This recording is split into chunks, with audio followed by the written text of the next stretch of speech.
Estamos aquí invocados de nuestra historia, El Sabor del Patrimonio, en la 6ª temporada. Y bueno, ahora vamos a ver nuestro último programa, que vamos a tratar sobre el maíz y el amaranto, que son unos viajeros sin equipaje. ¿Qué pasó con ellos alrededor del mundo? Así que por favor, acompáñennos.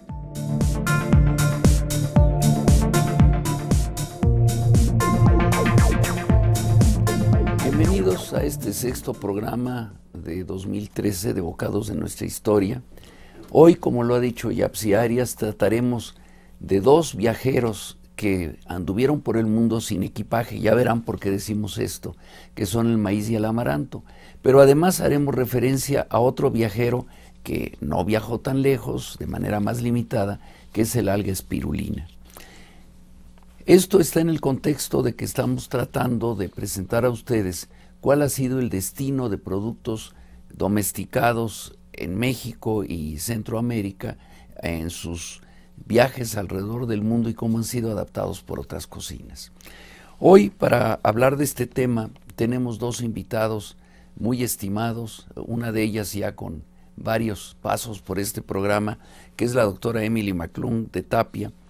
Ella es arqueóloga y es investigadora en el Instituto de Investigaciones Antropológicas de la UNAM.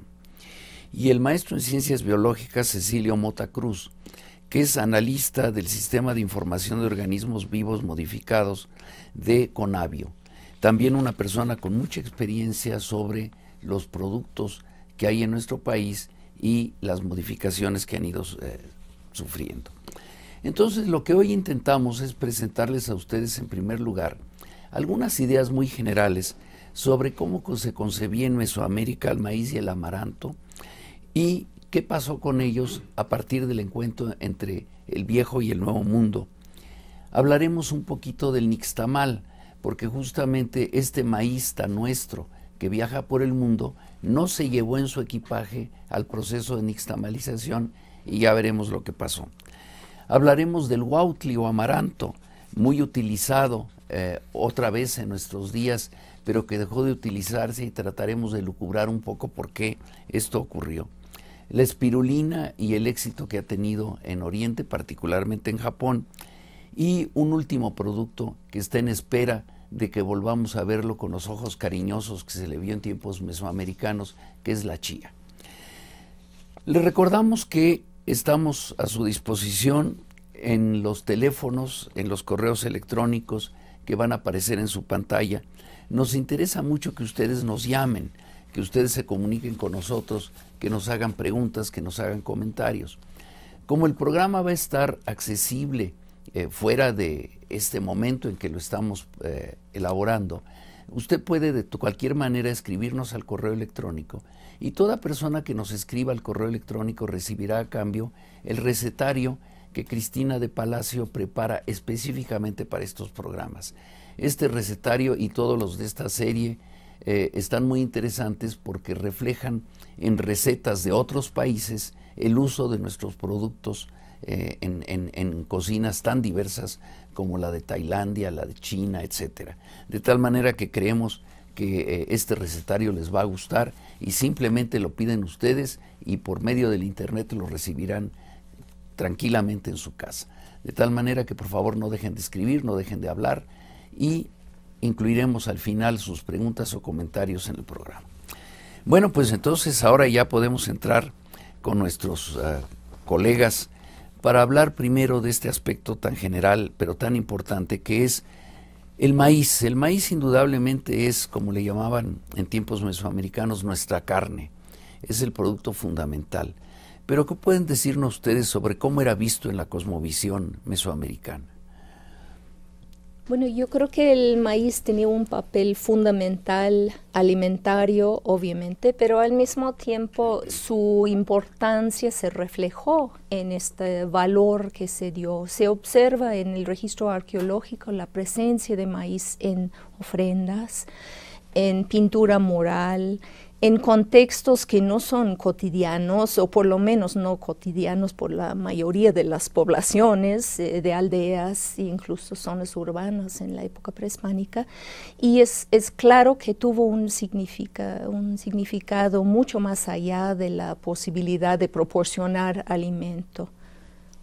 y yo creo que es algo que no podemos conocer del todo, salvo haciendo analogía a partir de los conocimientos de los cronistas del siglo XVI, pero tratamos a través de estudios arqueológicos de restos de plantas reconstruir en la medida de nuestras posibilidades su valor. Y es evidente que está presente, como mencioné, en ofrendas asociadas con entierros, no con la frecuencia que quisiéramos encontrarlo, pero sobre todo ese es un problema de conservación arqueológico y se está estudiando esta cuestión.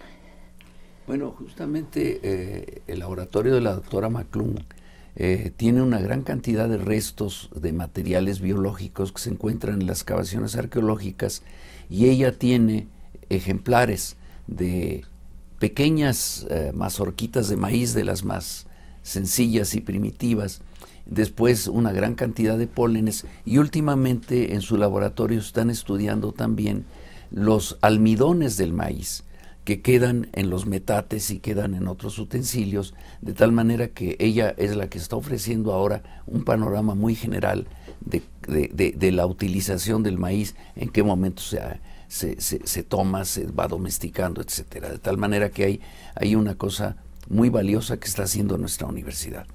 A Cecilio le preguntaría yo de la nixtamalización. ¿Qué nos puede platicar de la nixtamalización?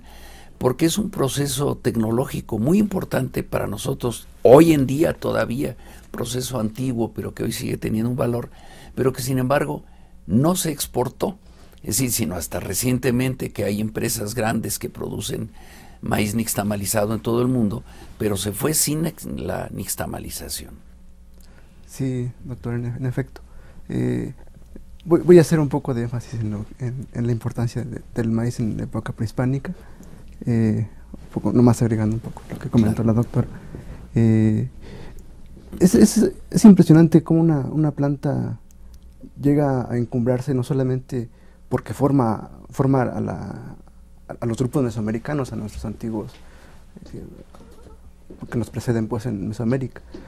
Es la fuente energética básica de las culturas que alcanzaron un alto desarrollo aquí en esta región del mundo. Entonces, no solamente de un alimento energético fundamental se queda ahí, sino que se encumbra como una de las deidades muy valiosas, importantes en Mesoamérica. O sea, desde los olmecas hasta los mexicas, en las diferentes culturas vemos manifestaciones del maíz, no solamente como alimento básico, sino como una deidad, algo que es muy, muy apreciado y muy valorado en las culturas antiguas. Eso tiene que ver porque desde luego es nuestro alimento básico y se desarrollan muchas formas de cómo aprovecharlo. El maíz lo podemos consumir, a diferencia de otros cereales, en diferentes etapas fenológicas. O sea, desde que está tierno el maíz, desde cuando está en jilote, a medida que va madurando, cuando es en elote se consume mucho, cuando está camagua, como le llaman algunas regiones, que es otra forma de que se puede aprovechar sobre todo como tlaxcales, que se le llaman en algunos lugares, son unas tortillitas o memelitas dulces, y después llega ya cuando está en grano maduro. Y aquí el proceso que permite multiplicar los tipos de usos, sin dudas, como usted lo apuntó, la nixtamalización, que es el aprovechamiento del maíz mediante su cocimiento con agua y cal. Que esto permite que, por una parte, primeramente se ablande la cascarita que rodea el grano, que es una de las limitantes en muchos cereales, no solamente en el maíz, que a veces limitan su aprovechamiento. Entonces, al quitar esta cascarita, al ablandarla con la cal, se permite aprovechar mejor el grano, se obtiene la masa, que es como, es un producto muy sano, maleable, y que las manos de las mujeres mexicanas han hecho una infinidad de platillos. Es lo que yo llamo una plasticidad culinaria, no se puede utilizar para muchas cosas. Sí, se han documentado por lo menos 600 tipos de usos del maíz en México, seguramente los hay más. Y como usted lo apunta, es un proceso que el maíz en sus travesías hacia el mundo no lo llevaron. O sea, el maíz se movió más como forraje o como uso a veces emergente, sobre todo en Europa, cuando las hambrunas o problemas de abastos de los granos básicos y de alimentos en Europa no fueron suficientes. Entonces el maíz entró alimentar sobre todo a la población posiblemente con menos recursos. Y ahora es un alimento importante en varias regiones de Europa. Ahora, en el pecado llevaron la penitencia, porque resulta que cuando el maíz se consume sin la nixtamalización, falta una cosa muy importante, que es la transformación de un precursor en una vitamina, y entonces quienes consumen maíz sin nixtamalizarlo padecen una enfermedad por deficiencia de una vitamina del grupo B, que fue descubierta de hecho en España, no en México, porque en México no existía, porque se nixtamalizaba el maíz.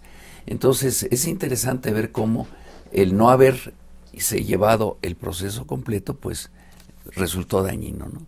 Entonces ahora a Emily le quisiera yo preguntar, ¿qué es el huautli? ¿Qué es el amaranto? Porque esto es algo que tú has estudiado muy bien y que nos puedes platicar algo sobre su uso en la época prehispánica. Bueno, el huautli es una planta conocido por la producción de semillas que actualmente se fabrica se come solo y se come en harina y muchas otras formas de preparar, pero lo más conocido en nuestro medio cotidiano es la alegría. Honestamente no conocemos la antigüedad real de la preparación de alegría, pero el amaranto, el huautli, en cuanto a la utilización de sus semillas, evidente tiene una antigüedad muy, muy grande en México. Se ha recuperado de contextos en el Valle de Tehuacán, en el sur de Puebla, alrededor de hace unos 8 o 9 mil años. Entonces es una planta que tiene una historia realmente, una prehistoria muy, muy larga.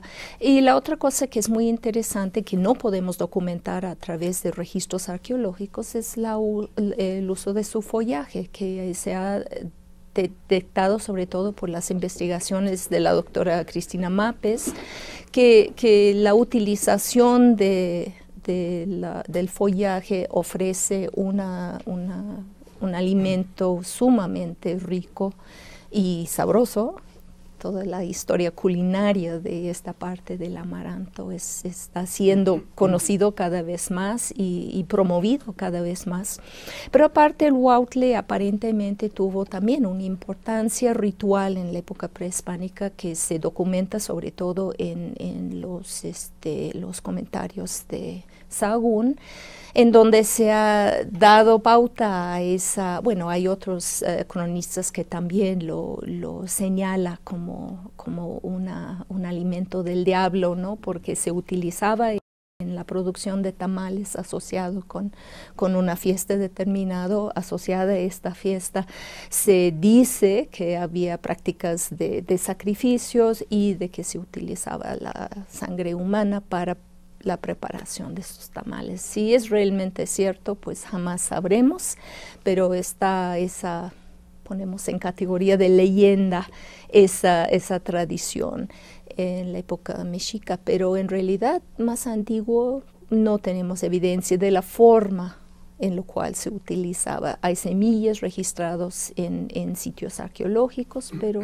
es todo lo que tenemos. Desafortunadamente tampoco tenemos evidencia clara para la forma que fue preparado a través de su asociación con cierto tipo de vasijas, con fogones, aunque sí es presente en fogones y presente en áreas de almacenaje. Pero como se come la semilla, también en el registro arqueológico no es sorprendente que no encontramos más cantidad, aunque ha habido algunas excepciones también. Hemos encontrado depósitos bastante abundantes. Bueno, justamente mencionó la doctora McClung a la doctora Cristina Mapes, y ahora vamos a un video que nos hizo favor de hacer la doctora Mapes, donde seguramente extenderá la información al respecto. Y volveremos dentro de un momento.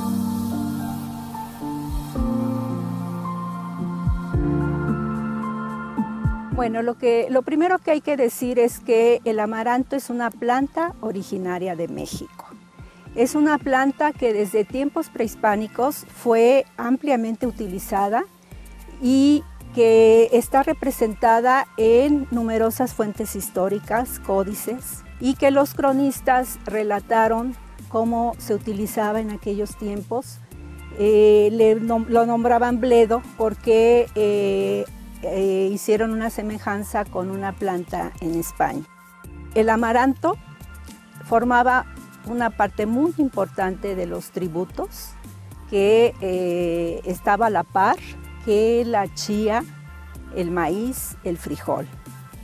Su forma de utilización fue en la elaboración de tamales, de atoles, de tortillas. El amaranto jugó un papel muy importante a nivel ritual. La planta tiene coloración roja, que es muy apreciada en diversas ceremonias.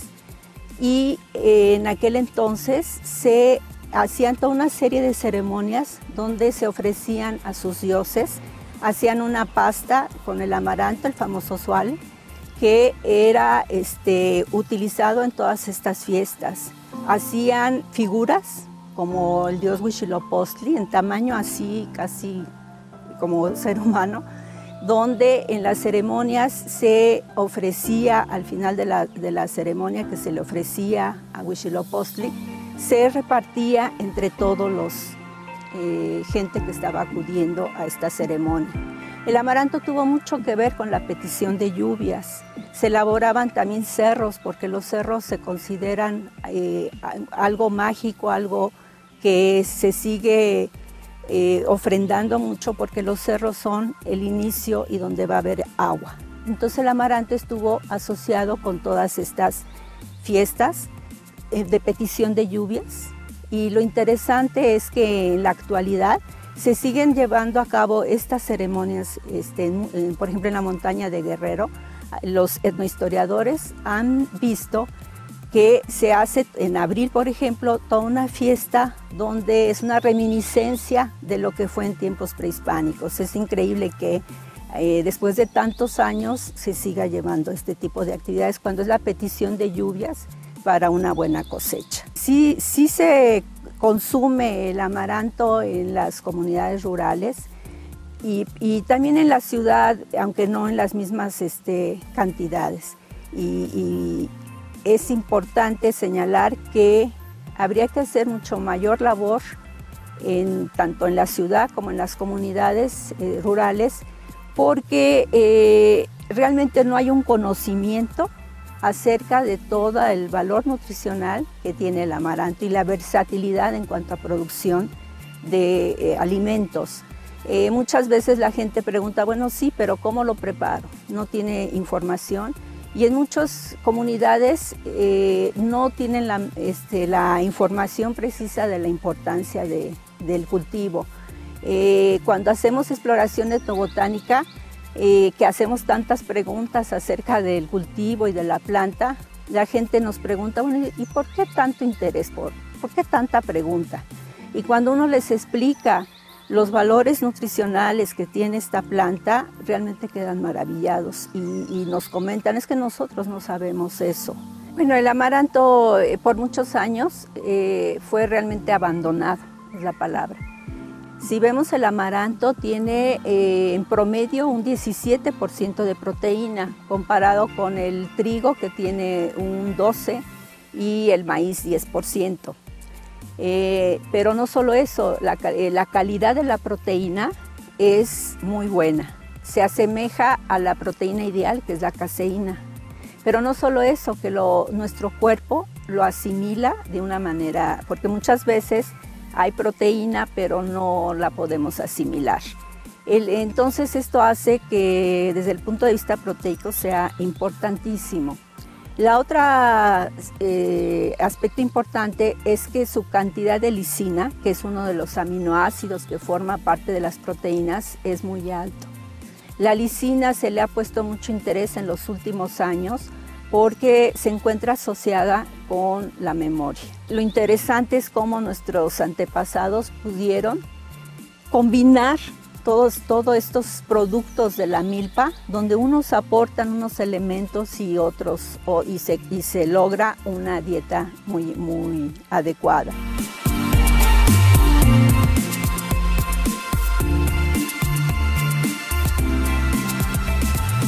Pues así ven ustedes el valor y la importancia que tiene el amaranto para el futuro de nuestro país. Sin embargo, hay que señalar algo, que estas 3 semillas de las que hablaremos hoy, maíz, amaranto y chía, eran muy apreciadas en la época mesoamericana, al grado de que había trojes, es decir, lo que llamamos en México cuescomates, donde se guardaban, se almacenaban un tiempo y después se volvían a distribuir para evitar justamente las hambrunas. Era lo que llamaríamos hoy elegantemente seguridad alimentaria, ¿no? Pero formaban estas 3 semillas y otros productos, desde luego, no podemos olvidar el frijol y tantos más, pero eran realmente muy importantes. Entonces, lo que yo quisiera que ahora me comentaran es un poquito más sobre el maíz. Es decir, el maíz es una planta maravillosa, como ya lo dijo el maestro Cecilio, se da en muchas partes, pero además tiene un papel muy delicado en la cocina. Es decir, el ejemplo que yo siempre doy es, a nadie se le ocurre hacer pozole con maíz palomero o hacer palomitas con maíz cacahuacintle, es decir, tiene indicaciones. ¿Pueden hablarnos un poco de esto y después tal vez ampliar a qué ocurre en otras partes del mundo? Sí, sin duda, la forma en cómo se seleccionó esta plasticidad genética que tiene el maíz para diferenciar múltiples tipos de maíz para diferentes aprovechamientos. Como usted lo menciona, el pozole, pues sin duda tiene que ser un maíz grande, harinoso, pero no solamente tenemos el pozol blanco, un maíz blanco, sino también, por ejemplo, tenemos pozoles con maíces rojos en el occidente, o incluso se tienen reportes de que se usan unos tipos de maíces negros también para pozoles, y cada región de México tiene sus maíces pozoleros. Por ejemplo, la zona de Guerrero tiene un maíz ancho grande, tan grande como el maíz gigante del Cusco, que se considera el más grande, pero este es especial para pozole, o sea, revienta, es una flor muy bonita. En el centro, pues el cacahuacintle, que ahorita está en casi todos los puestos, no solamente para pozol cuando ya es maduro, sino que como elote es una delicia, porque es un maíz blandito, grande, dulce. Si nos vamos al occidente, como le mencionaba, ahí podemos comer un pozole con maíz rojo, que es lo que le llamamos elotes occidentales. Es un maíz grande también, pero rojito. O en el norte, que consumen un maíz que se llama blando de Sonora, la raza blando de Sonora, que lo usan para su menudo norteño. Así, para cada región del país tenemos múltiples tipos de maíz para diferentes usos. Y aunque usted dice no se puede hacer pozole con el palomero ni las palomitas con el pozol, pero los dos revientan. Claro. Con diferente método, claro, revientan. Y entonces esta forma de utilizar diferentes tipos de maíz y aplicarle un proceso distinto permite tener incluso un producto similar, pero que tiene un gusto diferente, y a partir también de tipos de maíces diferentes. Y claro, ahí el ejemplo que yo creo que más claro son las tortillas. Es decir, las tortillas necesitan maíz para ellas, y además en distintas partes del país hay distintos maíces para distintas tortillas. Por ejemplo, tal vez pueda hablarnos del caso Oaxaca, con las tlayudas y todo esto, que son maíces distintos a la tortilla habitual, ¿no? El maíz casi se puede usar, los mismos tipos de usos se pueden aplicar casi a los diferentes maíces que hay, pero sí hay unos que tienen ciertas propiedades o son mejor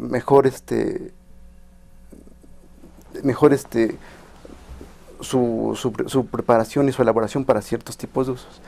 Sin duda las tlayudas están asociadas más a un tipo de maíz que se da en los valles centrales de Oaxaca, que se llama la raza bolita, pero casi con cualquier tipo de maíz podemos hacer tortillas grandes, pero ahí ese tipo de maíz y la forma y tecnología y habilidad que tienen las señoras de esa región para hacer unas tortillotas, pues permite tener esa tortilla que nos gusta tanto, que no es blandita. Precisamente el nombre tlayuda quiere decir que es tlayudo, que es medio corrioso. Entonces tenemos una tortilla medio corriosa, grande, que permite pues hacer esta preparación con ya todos los ingredientes que llevan las tlayudas ahí en Oaxaca. Incluso, por ejemplo, hay cosas que los que consumimos tortillas no pensamos en ello. Por ejemplo, lo que es muy importante es que una tortilla tenga lo que se llama correa, es decir, que no se parta. Y muchas veces ve uno que se hace un taco y acaba uno con una lasaña, ¿no? Acaba uno con capitas porque se partió la tortilla. Entonces, ya los que saben hacer tortillas conocen qué tipo de maíz les funciona para esto, ¿no? Y para muchas otras cosas. Cuáles duran más tiempo, cuáles se enmohecen más, cuáles son mejores para hacer tostadas, en fin. Lo que quiero recapitular es que estos usos son importantes porque vienen de una larga tradición de conocer muy bien las calidades de los diferentes tipos de maíz. Pero platícanos un poco de otros usos de diferentes variedades de maíz, por ejemplo, en Estados Unidos. Pues en Estados Unidos, por supuesto, se estableció una tradición fuerte en el suroeste del país, desde que el maíz migró junto con poblaciones que se movían a través del norte de México y el sureste de Estados Unidos, y ahí también se desarrollaron diversas variedades que reflejan las condiciones ecológicas propias de diferentes partes del país. Pero allá no se utiliza, por ejemplo, la nixtamalización. Ahora actualmente hay maíz molido comercial, pero no se prepara como aquí. Y la tradición de maíz en la comida norteamericana es basado en el grano, en la utilización del grano, tanto el equivalente de los elotes. Sin embargo, se come con mantequilla, por ejemplo, con otras preparaciones. Se hace un pan de maíz con base también en el grano amarillo. Y se come un maíz llamado en inglés hominy, que es parecido al cacahuacintle y hervido, molido, y es un alimento muy tradicional en el sur de Estados Unidos para los desayunos. Entonces se ha desarrollado mucho menos variedad de lo que se acostumbra aquí, pero sí hay una tradición que evidentemente viene de su evolución cultural a través de los milenios y los siglos, pero que tiene sus raíces en la llegada del maíz a lo que era el territorio de los poblados tradicionales del sureste en su momento. Pues continuaremos hablando de esto porque es momento de ir a una pausa. Les invitamos a que aprovechen esta pausa, nos envíen mensajes, nos hagan preguntas, comentarios, y dentro de un momento volveremos a estar con ustedes con este tema tan interesante de cómo han viajado el maíz, el amaranto, la chía y la espirulina por el mundo.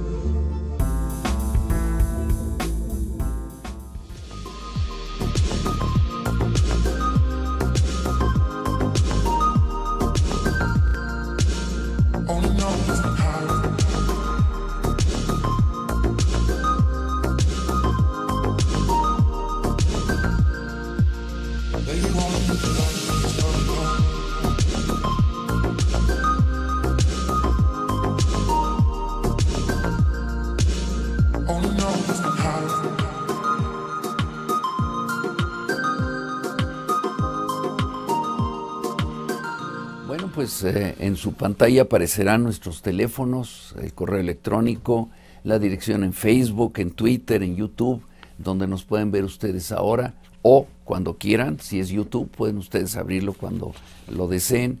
Lo importante es saber que estamos a su disposición para preguntas, comentarios, aún sean fuera del momento en que este programa se está transmitiendo en vivo, y que las personas que nos escriban recibirán a cambio un recetario preparado ex profeso para acompañar este programa, hecho por Cristina de Palacio, donde encontrarán recetas de cómo han sido aprovechados los productos de los que estamos hablando hoy en las cocinas del mundo. Pero aquí surgió un asunto muy interesante, los nombres del maíz. ¿Era maíz en la época prehispánica? ¿Así se le llamaba o cómo se le llamaba? Pues aquí en la cultura náhuatl, en la mesa central, en el centro de México, era cintle. Cintle es grano. Y de hecho, por ejemplo, la planta de la que deriva la llamamos teocintle, que es grano de Dios. Entonces el maíz ya es solamente el grano, pero el grano ya para todos, para seres humanos. ¿Y el nombre maíz de dónde viene? El nombre maíz que yo entiendo viene de Haití, de la lengua taíno, del área de las Antillas, y se adoptó por los españoles. Y cuando llegaron aquí no adoptaron el nombre náhuatl o de cualquier otra cultura de las mexicanas, ¿no? Yo quisiera hacer una pregunta, si puedo. ¿Cuál es el origen del término tlaoli? Tlaoli. Para el maíz. Eso refiere Francisco Hernández, en los documentos del siglo XVI lo refiere como tlaoli. Sí, bueno, no sabría decir el origen. Lo preguntaremos a los expertos. Sí. Pero platícanos un poco del nombre en inglés, corn. En inglés se refiere al maíz en general como corn, tanto la planta, sus derivados, la mazorca, los granos, y el nombre aparentemente es de origen europeo, y en Europa se refiere tanto al maíz como otros granos como corn, y en general el corn se refiere a granos utilizados para alimentar el ganado y otros animales domésticos. Entonces, pues yo supondría que es una introducción en Estados Unidos propiamente a partir de la colonia, en donde los colonizadores trajeron sus costumbres ya de Europa, por lo menos prácticamente medio siglo después de la introducción del maíz a Europa. Realmente la utilización en círculos, entre comillas, científicos, en inglés es maize, derivado de maíz, porque para hacer esa distinción, para darle la importancia al maíz como planta sin confundirle con otras plantas, en discutir su origen, su domesticación, toda la adaptación y diversificación que ha experimentado tanto en México como otras partes del mundo y en Estados Unidos. Entonces, la utilización de maíz con una E al final es la forma que actualmente usamos para diferenciarlo en inglés y no confundir con otros granos que tiene un concepto más generalizado. Bueno, aquí viene una pregunta del público donde preguntan qué papel tuvo el maíz a finales del siglo XVIII. Pues yo creo que el mismo que tiene ahora, ¿no? Es decir, la única cosa apasionante de la historia del maíz en México, o sea, hay muchas cosas apasionantes, pero esta a la que me quiero referir, es que en un momento dado, pero esto fue en 1690 y tantos, en que hay escasez de maíz, es cuando el pueblo se rebela por la falta de maíz y quema lo que era el Palacio Virreinal, es decir, lo que es hoy el Palacio Nacional.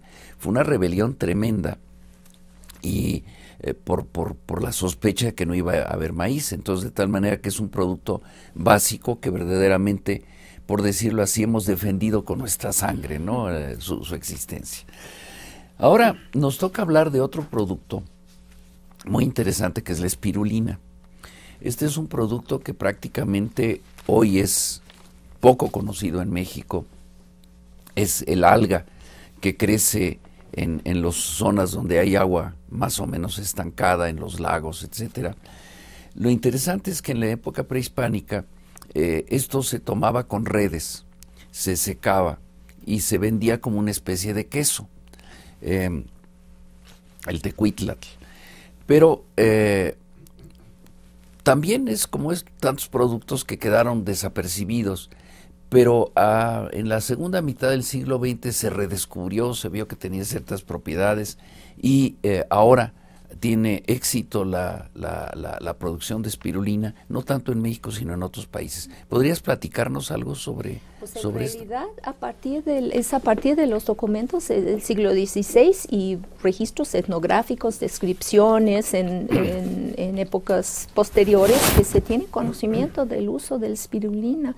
Es algo que en la época prehispánica antes del siglo XVI no hay ninguna seña, es algo que como si hubiera aparecido milagrosamente, pero evidentemente el conocimiento de su manejo que se registra en el siglo XVI por los cronistas españoles indica que tiene una historia larga. Mientras se mantienen los ecosistemas en el centro del país, yo no sé si en otros sectores, en otras zonas, por ejemplo, del eje neovolcánico, en los lagos, pudiera haber existido spirulina o alguna otra especie parecido. Sin embargo, ya a partir del momento del drenaje de los lagos del centro de México, pues ya el destino de spirulina está determinado en cierta forma y se mantuvo su recolección de manera muy limitada en épocas más recientes, pero desafortunadamente es algo que los cronistas nos comentan, pero no tenemos forma de constatar su historia en épocas previas. ¿Quisieras agregar algo a esto? Me llama la atención que los grupos que se centraron aquí en el Valle de México supieron aprovechar los diferentes ambientes que había en la cuenca y los diferentes productos que podían encontrar en esos diferentes ambientes. Entonces el aprovechamiento de esta alga, que usted como lo menciona, el nombre náhuatl tecuitla es como algo un desperdicio de una piedra, algo así. Entonces ellos en realidad lo ven como un recurso muy importante y de hecho, por lo visto, como alimento, con propiedades nutricionales es muy valioso. Entonces pudieron aprovechar todos estos diferentes recursos disponibles en la cuenca, tanto este tipo de algas como las sales que habían aquí, los quelites, los peces, las aves. De productos minerales, el tequesquite, por ejemplo, la cal, en fin, muchas cosas. Bueno, para hablar un poco más de spirulina, hemos invitado a la química Beatriz Beltrán Brauer, que es gerente técnico de un laboratorio muy importante para la industria que es Cencon, y nos hablará justamente de la espirulina y nos ilustrará al respecto.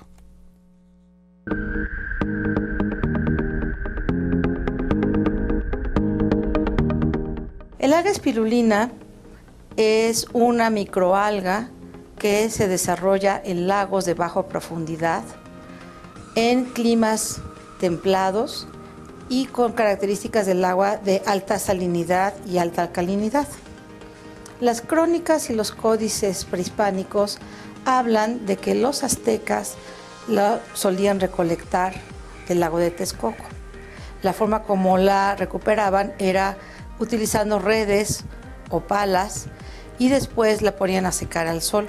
Posteriormente la tostaban y formaban con ellas unas especies de panes o tortas denominadas obleas. También la pulverizaban y la utilizaban como condimento en sus alimentos. A este alimento de origen natural le llamaban tlacuitlatl o acuitlatl. Tlacuitlatl significa excremento sobre las piedras y acuitlatl significa lodo impregnado. Esta recolección no nada más era para su consumo, sino también lo utilizaban en sus trueques comerciales. Se sabe que los mayas también la consumían y otros pueblos mesoamericanos como en Perú.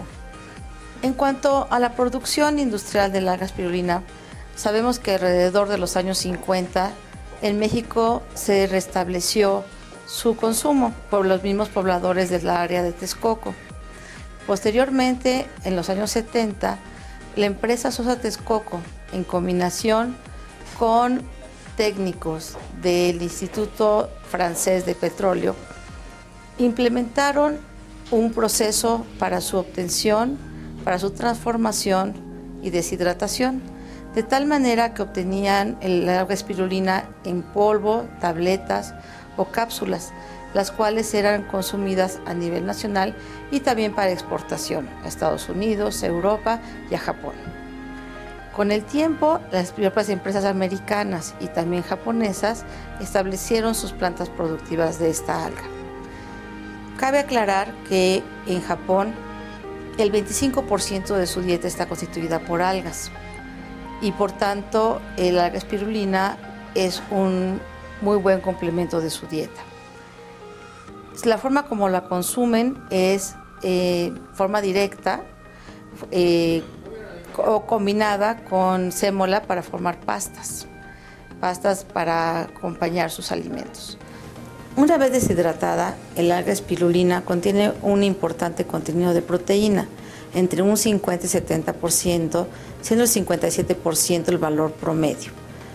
La importancia de esta proteína es su contenido de aminoácidos esenciales. Contiene el 80% de los aminoácidos esenciales requeridos por el organismo y en una cantidad interesante.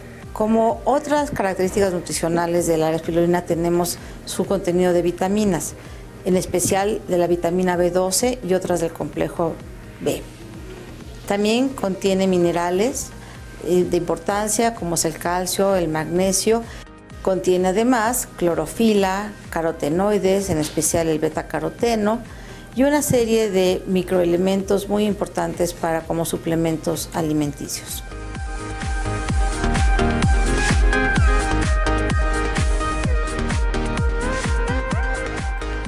Bueno, ya que vieron ustedes lo que es la espirulina y el valor que está adquiriendo, vamos a hablar de otro producto casi olvidado en México, que es la chía.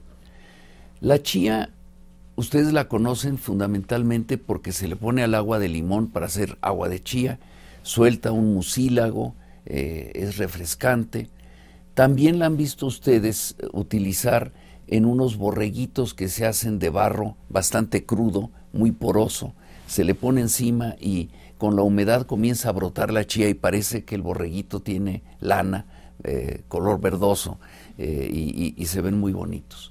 Pero antes de darles la palabra a nuestros invitados, quiero decir que yo espero que volvamos a consumir chía, porque los colegas y amigos del Instituto Nacional de Nutrición, el doctor Armando Tobar y su equipo, entre ellos la doctora Nimbe Torres, están demostrando claramente los beneficios enormes que representa el consumo de chía y otros productos, pero incorporarlos a la dieta para el control de diabetes, de colesterol, de tantas cosas. De tal manera que es un producto que ya nos explicarán nuestros invitados qué contiene, pero que espero que esté muy pronto otra vez en las mesas de todos nosotros por el valor tan importante que tiene para nuestra salud. Entonces, ¿qué cosa es la chía?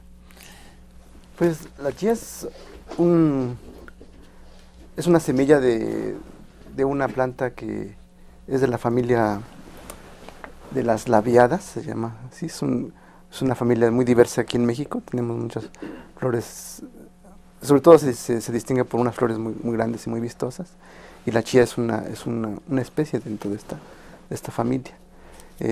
Lo interesante es que, al igual que, como lo menciona la doctora Mapes, las culturas mesoamericanas supieron aprovechar diferentes recursos de un ambiente que aquí en México le llamamos la milpa, donde se siembra maíz, y hay muchas especies que acompañan este cultivo, y entre ellos los amarantos, los frijoles, los chiles, y la chía también está en este grupo de plantas. Entonces se supo aprovechar esta planta, esta semilla, de tal grado que pues era importante en la época prehispánica. Se hacían, incluso documenta por ahí el padre Sagún, chiampinoli, o sea, pinole de chía, que era una especie ya se hacía un tipo de agua, para hacer un pinole con agua, que era el que se ofrecía sobre todo en las fiestas, cuando se hacían ceremonias, se invitaban a mucha gente, era lo que se ofrecía como alimento, un alimento importante. Entonces vemos que desde ese entonces la chía era importante. Al parecer, como que también, al igual que el amaranto, hubo un lapso en el que no fue tan relevante, y ahora vemos por su contenido de omega 3, contenido de vitaminas, sus beneficios en la alimentación, y yo supongo que en la flora intestinal, entre otros beneficios, está recobrando importancia este alimento, que ya lo era, ¿no?, en la época prehispánica. Ahora, ¿cómo se encuentra chía en los registros arqueológicos? Hay evidencia de chía en el centro de México en el periodo formativo. en aproximadamente unos, ¿qué será?, entre 800 a 500 años antes de nuestra era. No muy abundante, pero de nuevo, si la semilla es lo que se consumía, no es sorprendente que no hay mucho. Pero cabe señalar que partiendo de nuestro conocimiento a partir de los cronistas del siglo XVI, sabemos que la chía tenía un significado ritual muy importante y está asociado con el agua y está asociado con Tlaloc y con los tlaloques. Y se utilizaba para, entre otras cosas, para pintar la cara de imágenes de Tlaloc en ceremonias. Y hemos encontrado en contextos ceremoniales, por ejemplo, en Teotihuacán, en ofrendas, entierros, adentro de la pirámide del Sol, hay evidencia de chía en asociación con estos contextos, lo cual ilumina nuestra idea de su importancia ritual y su gran historia más allá del siglo XVI. Pero por otro lado, los cronistas nos mencionan otra cosa interesante, mencionó el maestro Chianpinole, y esto se documenta que se utilizaba, por ejemplo, cuando en las expediciones de guerreros mexicas lo llevaban en polvo y le preparaban con agua en los viajes, porque le daba una fuerza tremenda a los individuos para continuar con sus actividades. Y entonces, entre otras cosas, sí se tiene una idea de su significado ritual, y se ha también sufrido un abandono semejante a lo que aparentemente ocurrió con el amaranto, ¿no? A esto que dices, quiero señalar algo que creo que al público le puede interesar. Nos impresiona mucho hoy las bebidas instantáneas. Voy y compro un sobrecito de lo que ustedes quieran, un refresco de naranja, café, lo que quieran, lo mezclo con agua y decimos, qué maravilla, y está. Bueno, esto existía en la época prehispánica. Si lo que acabas de decir, tostar la chía, hacerla polvo, llevarla en un recipiente y después mezclarlo con agua, pues era lo que hemos llamado un alimento bebida energético, con nutrimentos y de suma utilidad, que nos lleva a otra reflexión muy interesante de cómo en México se distinguían muy bien las comidas húmedas de las secas. Es decir, por ejemplo, una tostada es algo seco, que dura mucho tiempo, que puede viajar, que se puede llevar, a diferencia de una tortilla recién preparada, que pues a lo mucho dura un par de días antes de ponerse fea o enlamarse, ¿no? Ahora, creo que este asunto de la chía lo podemos dejar aquí. Es un asunto muy interesante, muy valioso, y espero que pronto comiencen ustedes a ver más chía en el mercado y la consuman, por favor, porque además es un producto sabroso. Hay una pregunta que nos hace el público que creo que ustedes dos pueden contestar, pero no como nos piden que exactamente cuántas variedades de maíz hay en el país. Creo que podemos dar una cifra aproximada, porque pues se descubren continuamente nuevas. ¿Cuántas, del orden de cuánto estamos hablando? En México hay una diversidad tremenda de maíz. O sea, si hablamos de variedades, como tipos muy diferentes de maíz, casi dicen los especialistas que cada agricultor tiene su propia variedad, porque cada agricultor aplica sus técnicas de selección, sus criterios de selección. La señora dice, me gusta este maíz; el señor dice, yo siembro este porque este se da bien, no me cuesta tanto. Hay diferentes criterios para tener su selección de maíz, entonces prácticamente cada familia tiene su tipo de maíz. Sin embargo, sí vemos que hay patrones y hay características comunes en las poblaciones de maíz en el país. Entonces, viendo estas características comunes, se usa más bien la categoría de raza, una forma de agrupar tipos de maíces comunes. Entonces hablamos más bien de razas, más que variedades, pero razas es en realidad es nada más como una muestra de un tipo de maíz en una diversidad tremenda. Casi se dice que el maíz es un continuo de diversidad. O sea, hay de maíces chiquitos a grandes, maíces en un ambiente bajo, en un ambiente alto, maíces de periodos de crecimiento muy corto a periodos de crecimiento largo. Entonces, en estas condiciones del país y en los diferentes criterios que utilizan los agricultores y sus familias, sus esposas, y los usos a los que les dan, pues se expresa una gran diversidad. Entonces, cuando vemos esta gran diversidad, agrupamos los tipos comunes, que es lo que se les llama razas, y en México, de acuerdo a lo que se ha recopilado en un proyecto reciente que llevó a cabo la Comisión Nacional para el Conocimiento y Uso de la Biodiversidad, con apoyo de muchos investigadores del país, es que se han documentado alrededor de 64 razas. Son en realidad unos grupos grandes de tipos de maíz. Un ejemplo, te voy a darlo, lo que me dice el cacao simple sería una raza. El cacao simple es este tipo de maíz grande, de grano dulce, blandito.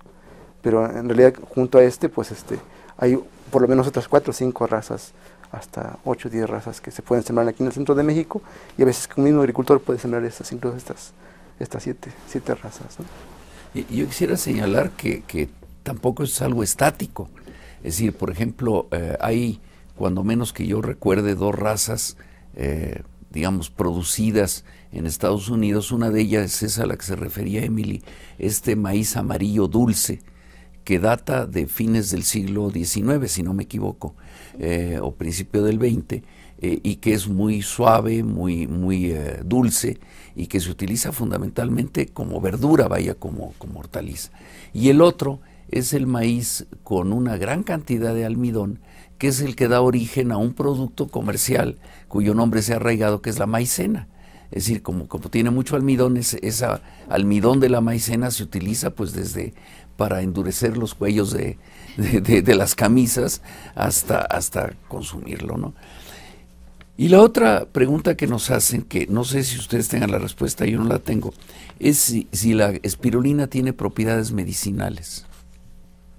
No he visto discusión de ese tema en los documentos históricos. En realidad es algo que desconozco. Yo también lo desconozco. Entonces, para terminar, yo les pediría a ustedes que hicieran una reflexión de lo que hemos hablado hoy y qué cosa le puede interesar al público como conclusión tuya y con tu propia experiencia y la de Cecilio, para que el público, digamos, tenga como un resumen de lo que hemos visto.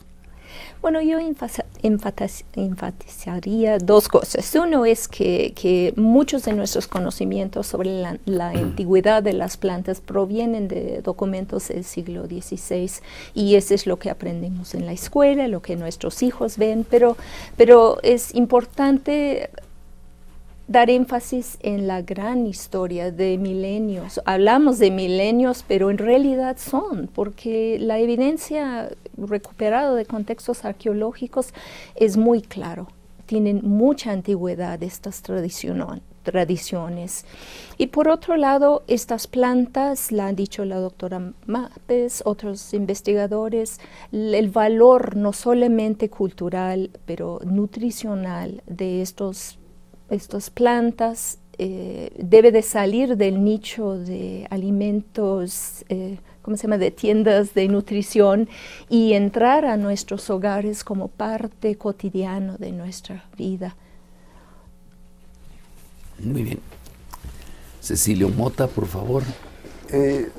Bueno, ha sido un gusto ver todo el proyecto de este programa de Evocados de Nuestra Historia, donde se expone toda esta importancia, esta gran cantidad de recursos que México ha generado para el mundo y para el país. Hoy tuvimos la oportunidad de ver tres ejemplos bien importantes: el maíz, la chía, la espirulina, esos diferentes productos que se han podido aprovechar, en el caso de los cultivos, primeramente domesticar, y que aquí en México pues eso fue muy importante. Lo que apunta la doctora es una historia de milenios que aún todavía aprovechamos, disfrutamos, degustamos, ¿no? Sobre todo en el caso del maíz y otros cultivos que forman parte de nuestra dieta, y que es eso, o sea, estamos saboreando un bocado de una historia prolongada de por lo menos hace unos 10.000 años que inició esta domesticación de este y otros cultivos, y qué sabroso, ¿no? Qué rico que tanto nuestra parte de nuestra dieta como cada vez emerge yo creo, o me atrevería a pensar que deberíamos revalorarlo y darle más importancia, porque pues es lo que nos constituyó como cultura hace tiempo, nos siguió manteniendo a lo largo de la historia y sigue siendo muy importante en la alimentación todavía. Bueno, pues agradezco a la doctora Emily McClung, al maestro Cecilio Mota, su participación, a ustedes, el público que nos ve, les agradecemos mucho su intervención, les pedimos por favor que escriban, aunque no estemos al aire, y queremos decirles que por ahora, por este año, les damos las gracias. Con esto terminamos nuestros 6 programas de Bocado de Nuestra Historia, pero estaremos el año próximo aquí con ustedes con mucho gusto. Les agradecemos mucho su participación y les invitamos a seguir viendo esta serie que produce la Universidad Nacional Autónoma de México. Muchas gracias.